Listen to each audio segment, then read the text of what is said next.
ಈಗ ಈ ಒಂದು ಪತ್ರಿಕಾಗೋಷ್ಠಿಯನ್ನ ಕರೆದಂತ ಉದ್ದೇಶ, ಮಾತನಾಡ್ತಕ್ಕಂಥ ಉದ್ದೇಶ ಏನಪ್ಪಾ ಅಂದ್ರೆ ನಮ್ಮೆಲ್ಲ ಕಾಂಗ್ರೆಸ್ಸಿನ ಮುಖಂಡರುಗಳು, ನಮ್ಮ ಮಾಜಿ ಸಚಿವರಾದಂಥ ಮಾಜಿ ಶಾಸಕರು ಆದಂಥ ಶಿವರಾಮ್ ಅವರು, ನಮ್ಮ ಹಾಲಿ MP ಅವರು, ನಮ್ಮ ಮುರಳಿ ಮೋಹನ್ ಅವರು, ಮತ್ತು ನಮ್ಮೆಲ್ಲ ಮುಖಂಡರುಗಳು, ಈ ಎಲ್ಲರ ಹೆಸರನ್ನು ಹೇಳೋಕ್ಕಾಗಲ್ಲ, ಎಲ್ಲ ಇವತ್ತು ಈ ಪತ್ರಿಕಾಗೋಷ್ಠಿಯನ್ನು ಕರೆದಂಥ ಉದ್ದೇಶ ಈ ಜಿಲ್ಲೆಯ ಅಭಿವೃದ್ಧಿಯ ಪಥದಲ್ಲಿ ನಾವು ಎರಡನೇ ಒಂದು ಯೋಜನೆ ಹೇಮಾವತಿ ಯೋಜನೆಯನ್ನು ಬಿಟ್ಟರೆ ನಾವು ಈ ಜಿಲ್ಲೆನಲ್ಲಿ ಸಾಧಿಸಿರ್ತಕ್ಕಂಥದ್ದು ಎತ್ತಿನೊಳೆ ಯೋಜನೆ. ನಮ್ಮ ಜಿಲ್ಲೆಯಲ್ಲಿ ನೀರು ಹೋಗಿ ಸಮುದ್ರ ಸೇರ್ತಾ ಇದ್ದಂಥ ನೀರನ್ನು ಭಗೀರಥರಂತೆ ಇವತ್ತು ಈ ಕಡೆ ತಿರುಗಿಸಿ ಇಲ್ಲಿಂದ ಹಿಡಿದು ನಾವು ತುಮಕೂರಿನವರೆಗೆ, ಕೋಲಾರದವರೆಗೆ ನೀರನ್ನು ಕೊಡ್ತಕ್ಕಂಥ ಒಂದು ಮಹತ್ತರವಾದಂಥ ಯೋಜನೆ. ಅದನ್ನ ಅಂದಿನ ಮುಖ್ಯಮಂತ್ರಿಗಳಾಗಿದ್ದಂಥ ಸಿದ್ದರಾಮಣ್ಣ ಅವರು ಈ ಯೋಜನೆಗೆ ಶಂಕುಸ್ಥಾಪನೆಯನ್ನ ಚಿಕ್ಕಬಳ್ಳಾಪುರದಲ್ಲಿ ಹಾಕಿದ್ರು 2014ನೇ ಇಸ್ವಿನಲ್ಲಿ.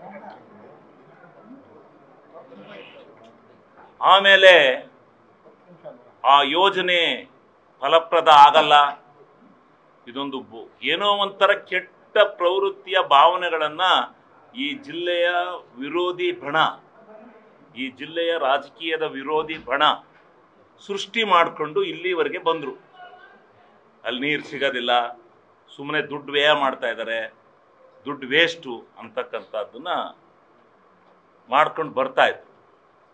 ಆದರೆ ಇವತ್ತು ಆ ಯೋಜನೆ ಫಲಪ್ರದವಾಗಿ 6ನೇ ತಾರೀಕು ಈ ರಾಜ್ಯದ ಮುಖ್ಯಮಂತ್ರಿಗಳು, ಉಪಮುಖ್ಯಮಂತ್ರಿಗಳು, ಈ ಭಾಗದ ಎಲ್ಲ ಫಲಾನುಭವಿ ಶಾಸಕರುಗಳು, ಮುಖಂಡರುಗಳು ನಾವೆಲ್ಲ ಸೇರಿ ಅದರ ಉದ್ಘಾಟನೆಯನ್ನು ಮಾಡ್ತಾ ಇದ್ದೀವಿ.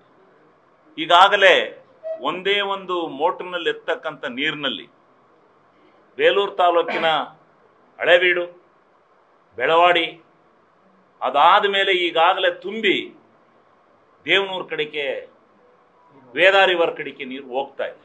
ಒಂದೇ ಒಂದು ಸ್ಟಾರ್ಟ್ ಮಾಡಿರೋದೇನು ಅಷ್ಟೇ. ಇನ್ನು 4ನ್ನ ಇನ್ನೂ 2 ಇದರಲ್ಲಿ ನೀರನ್ನ ಮಾಡೋ ಕೆಲಸ ಇನ್ನೂ ಸ್ವಲ್ಪ ಸ್ಥಗಿತ ಇದೆ. ಇನ್ನು 4 ರೆಡಿ ಇದೆ. 4ನ್ನ ಅವತ್ತು ಉದ್ಘಾಟನೆ ಮಾಡ್ತಾರೆ ಮಂತ್ರಿಗಳು. ಎಲ್ಲ ಮಂತ್ರಿಗಳು ಬರ್ತಾರೆ. ಇದೊಂದು ನಮ್ಮ ಕಾಂಗ್ರೆಸ್ ಸರ್ಕಾರದ ಬಹಳ ಮಹತ್ತರವಾಗಿರ್ತಕ್ಕಂಥ DK ಶಿವಕುಮಾರ್ ಅವರನ್ನು ನಾವು ಈ ಸಂದರ್ಭದಲ್ಲಿ ನೆನೆಸ್ಕೋಬೇಕಾಗುತ್ತೆ. ಅವರು ನೀವು ಬರ್ತಾ ಇದ್ರಿ, ಎಲ್ಲ ಮಂತ್ರಿಗಳು ಬಂದಾಗಲೂ ಬರೋರು, ಒಂದು ವಿಸಿಟ್ ಕೊಡೋರು. ಆದರೆ ಒಂದು 400 ಮೀಟರ್ ದೂರ ಪೈಪ್ಲೈನ್ನ ಒಬ್ಬ ಕರೆಂಟ್ ಉತ್ಪತ್ತಿ ಮಾಡುವಂಥ ಮನುಷ್ಯ ಇನ್ನು ನೀರು ನಿಂತೋದ್ರೆ ನನಗೆ ಕರೆಂಟ್ ಉತ್ಪತ್ತಿ ಮಾಡೋಕೆ ಆಗ್ತಿಲ್ಲ ಅಂತ ಹೇಳ್ಬಿಟ್ಟು ಅದನ್ನು ತಡೆ ಒಡ್ಡಿ ಇಲ್ಲಿಯವರೆಗೂ ಅದನ್ನು ಬಿಟ್ಕೊಡ್ದಂಗೆ ಸಾಹಸ ಮಾಡಿದ್ದ. ಆದರೆ DK ಶಿವಕುಮಾರ್ ಅವರು ಸ್ಪಾಟಿಗೆ ಬಂದರು, ತತ್ಕ್ಷಣ ತೀರ್ಮಾನ ತಗೊಂಡು ಅದನ್ನು ಹೊಡೆದಾಕ್ಸಿ ಆ ಲೈನ್ನ ಕ್ಲಿಯರ್ ಮಾಡಿ ಇವತ್ತು ನೀರು ಬರುವಂಥ ರೀತಿಯಲ್ಲಿ ಮಾಡಿದ್ದಾರೆ. ಅದನ್ನು ನಾವು ಶ್ಲಾಘನೆ ಮಾಡಲೇಬೇಕು. ಅದಾದ ಮೇಲೆ ಬಹಳ ಹೆಚ್ಚಿನ ಮಟ್ಟದ ಒಂದು ವ್ಯವಸ್ಥಿತವಾಗಿರ್ತಕ್ಕಂಥ ಅದಕ್ಕೆ ಹಣಕಾಸನ್ನು ಒದಗಿಸೋದ್ರಿಂದ ಹಿಡಿದು ಪ್ರತಿಯೊಂದರಲ್ಲಿ ಉತ್ತೇಜನ ವಹಿಸಿ ಇವತ್ತು ಕಾಂಗ್ರೆಸ್ ಸರ್ಕಾರ ಈ ಯೋಜನೆ ಕಾಂಗ್ರೆಸ್ ಸರ್ಕಾರದಿಂದಲೇ ಪ್ರಾರಂಭ ಆಯಿತು. ಈ ಕಾಂಗ್ರೆಸ್ ಸರ್ಕಾರದಿಂದಲೇ ಇಷ್ಟು ಇದಕ್ಕೆ ನಾವು ನೀರನ್ನು ಕೊಡ್ತೀವಿ. ಈ ಥರ ಸಮುದ್ರಕ್ಕೆ ಹೋದಂಥ ನೀರನ್ನು ತಿರುಗಿಸಿ ಈ ಕಡೆ ತಿರುಗಿಸಿ ನಾವು ಇವತ್ತು ಕೊಡ್ತಾ ಇದ್ದೀವಿ ಅಂತಕ್ಕಂಥ ಒಂದು ಮಹತ್ತರವಾಗಿರ್ತಕ್ಕಂಥ, ಇಡೀ ರಾಜ್ಯದಲ್ಲೇ ಇದೊಂದು ವಿನೂತನವಾಗಿರ್ತಕ್ಕಂಥ ಯೋಜನೆ. ಈ ಯೋಜನೆ ಫಲಪ್ರದ ಆಗಿದೆ. ಈ ಯೋಜನೆಯನ್ನು ಜನಗಳಿಗೆ ಅರ್ಪಣೆ ಮಾಡಲಿಕ್ಕೆ 6ನೇ ತಾರೀಕು ಸನ್ಮಾನ್ಯ ಮುಖ್ಯಮಂತ್ರಿಗಳು ಇವರೆಲ್ಲ ಬರ್ತಾ ಇದ್ದಾರೆ. ನಾನು ಇದ್ರ ಬಗ್ಗೆ ಯಾರ್ಯಾರು ಇದ್ರ ಬಗ್ಗೆ ಟೀಕೆ ಮಾಡ್ತಾ ಇದ್ರು ಅವ್ರಿಗೆಲ್ಲ ನಾನು ಉತ್ತರ ಕೊಡೋಕೆ ಹೋಗಲ್ಲ. ನಾನು ಅನುಭವಿಸಿದ್ದೀನಿ, ಆ ಉತ್ತರದಲ್ಲಿ ನಾನು ಅನುಭವಿಸಿದ್ದೀನಿ. ಎಂತೆಂಥ ಮಾತನ್ನು ಕೇಳಿದ್ದೀನಿ ನಾನು ಅಂತಂದರೆ ಅಷ್ಟೆಲ್ಲ ಮಾತನಾಡಿದ್ದಾರೆ ವಿರೋಧಿಗಳು. ನಾನು ಯಾರು ಏನು ಎಂತೂ ಅವ್ರನ್ನ ಹೆಸರಿಡಿದು ಹೇಳೋವಂಥ ಅವಶ್ಯಕತೆ ಬೇಡ. ಅದು ಒಟ್ಟಾರೆ ಯಾವ ವಿರೋಧಿಗಳ ಹಠಕ್ಕೆ ಇವತ್ತು ಬಿದ್ದು ಇವತ್ತು ನೀರು ಬೇಲೂರು ಅರಸೀಕೆರೆ ಆ ಮಾರ್ಗ ನೀರು ಹೋಗ್ತಾ ಇದೆ. ಅದನ್ನು ಅರ್ಥ ಮಾಡಿಕೊಂಡು ಈ ಜಿಲ್ಲೆಯ ಒಂದು ಸಾಧನೆ ಕಾಂಗ್ರೆಸ್ ಪಕ್ಷದ ಸರ್ಕಾರದ ಒಂದು ದೊಡ್ಡ ಸಾಧನೆ ಅಂತೇಳಿ ಅವತ್ತು ಸಿದ್ದರಾಮಯ್ಯನವರೇ ಮುಖ್ಯ ಶಂಕುಸ್ಥಾಪನೆ ಮಾಡಿದ್ರು, ಭಾಳ ಜನಗಳ ವಿರೋಧಿ ಮಧ್ಯದಲ್ಲಿ ಮಾಡಿದ್ರು. ಅದು ಯಶಸ್ವಿಯಾಗಿ ಇವತ್ತು ನಮಗೆ ಜನಗಳಿಗೆ ನೀರು ತಲುಪ್ತಾ ಇದೆ. ಆದ್ದರಿಂದ ಅದಕ್ಕೆ ನಾವು ಅವ್ರಿಗೂ ಸಹ ಧನ್ಯವಾದಗಳನ್ನು, ಮುಖ್ಯಮಂತ್ರಿಗಳಿಗೆ ಸರ್ಕಾರಕ್ಕೆ ಧನ್ಯವಾದಗಳನ್ನು ಅರ್ಪಿಸಿ ನಾವು 6ನೇ ತಾರೀಕು ಈಗ ನಾವೆಲ್ಲ ಮುಖಂಡರುಗಳು ಹೋಗಿ ಯಾವ ರೀತಿಯಲ್ಲಿ ಕಾರ್ಯಕ್ರಮವನ್ನು ಮಾಡಬೇಕು ಅಂತಕ್ಕಂಥದ್ರ ಬಗ್ಗೆ ಯೋಚನೆಯನ್ನು ಮಾಡ್ತೀವಿ. 6ನೇ ತಾರೀಕು ನಿಮ್ಮೆಲ್ಲರಿಗೂ ನಾವು ಸ್ವಾಗತ ಕೊಡ್ತೀವಿ.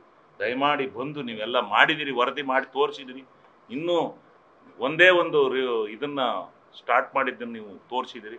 ಇನ್ನು 4 ಮೋಟ್ರ್ಗಳನ್ನು ಅವತ್ತು ಸ್ಟಾರ್ಟ್ ಮಾಡಿದಾಗ ಎಷ್ಟು ಪ್ರಮಾಣದಲ್ಲಿ ನೀರು ಹೋಗುತ್ತೆ, ಎಷ್ಟು ಹರಿಯುತ್ತೆ, 4-5 ತಿಂಗಳು ಮಳೆ ಬಿದ್ದಾಗ ಹರಿಯುತ್ತೆ, ಎಲ್ಲಿವರೆಗೂ ನೀರು ಹೋಗುತ್ತೆ.